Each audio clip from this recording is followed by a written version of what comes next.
Halo pemirsa YouTube, masih bersama kami di saluran kesayangan Anda, yaitu tutorial gorden. Iya, saya akan memasang gorden yang sudah dipres atau yang sudah dilipat di setrika seperti ini, akan saya pasang ke bagian jendela yang lebar. Kemudian saya akan memasangnya ada dua bagian, bagian kanan dan bagian kiri. Kemudian saya akan membukanya seperti ini.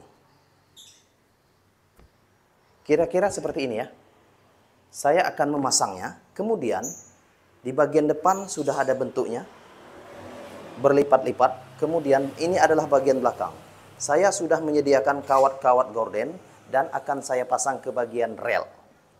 Kemudian di baliknya adalah warna silver dan depannya adalah warna abu-abu. Kemudian saya akan memasangnya.